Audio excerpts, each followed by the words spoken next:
G7 शिखर सम्मेलन में शामिल होने के लिए इटली पहुंच गए हैं। इटली दौरा उनके लिए क्यों अहम हो जाता है और इटली की पीएम जॉर्जिया मेलोनी के साथ किन किन मुद्दों पर बातचीत होगी, ये इस वीडियो में मैं आपको बताऊंगी।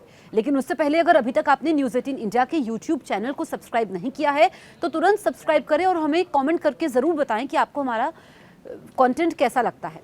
अब बात करते हैं भारत और इटली की। भारत और इटली के रिश्ते काफी अच्छे रहे हैं, लेकिन G7 शिखर सम्मेलन में शामिल होने के लिए पीएम मोदी इटली में मौजूद हैं। उनकी कई विश्व के नेताओं के साथ द्विपक्षीय वार्ता भी हो सकती है, जिसमें अगर हम बात करें अमेरिकी राष्ट्रपति जो बाइडेन के साथ उनकी बातचीत हो सकती है। इसके अलावा यूक्रेन के राष्ट्रपति जेलेंस्की के साथ उनकी द्विपक्षीय बातचीत हो सकती है।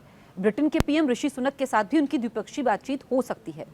लेकिन भारत और इटली की अगर हम बात करें, जिस तरीके से इटली की पीएम जॉर्जिया मेलोनी ने पीएम मोदी का नमस्ते कहकर स्वागत किया, वो सभी ने उस वीडियो को सराहा है और वो काफी ज्यादा पसंद भी किया जा रहा है। हमने देखा कि G20 शिखर सम्मेलन में हिस्सा लेने के लिए मेलोनी भारत आती है और पिछले साल ही यानी कि 2023 में ही भारत और इटली ने अपने कूटनीतिक रिश्तों की 75वीं वर्षगांठ मनाई थी। और अगर हम देखें तो 2021-2022 में इटली के साथ जो भारत का व्यापार रहा है वो $15 लाख का रहा है। और यूरोप में इटली भारत का चौथा सबसे बड़ा ट्रेड पार्टनर है। ऐसे में व्यापार को और कैसे मजबूत किया जाए, बात व्यापार की होगी, बात पर्यावरण की होगी, बात रक्षा के क्षेत्र की भी होगी, बात साइंस टेक्नोलॉजी की भी होगी और कई सारे ऐसे मुद्दे हैं जो इस वक्त इसमें शामिल हैं। लेकिन अगर हम देखें, क्योंकि इस वक्त दुनिया में 2 युद्ध चल रहे हैं और जब भी युद्ध होता है तो उसका असर सिर्फ उन मुल्कों पर नहीं होता है जो आपस में लड़ते हैं, बल्कि उसका असर पूरी दुनिया में पड़ता है। आप इसको इस तरीके से देखें कि इस वक्त जो विश्व के मजबूत नेता हैं वो G7 शिखर सम्मेलन में शामिल होने के लिए इटली पहुंचे हुए हैं। और अगर हम देखें तो भारत की भूमिका, जो भारत की विदेश नीति है, उसकी हमेशा से चर्चा होती रही है। G7 शिखर सम्मेलन में शामिल होने के लिए पीएम मोदी इटली में मौजूद है।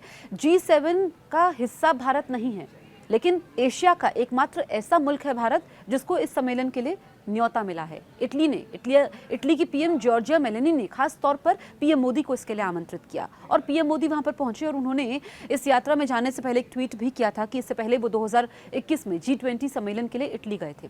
और हमने देखा कि बीते 3-4 सालों में इटली की पीएम के साथ जब भी पीएम मोदी की मुलाकात हुई है, गर्मजोशी से हुई है।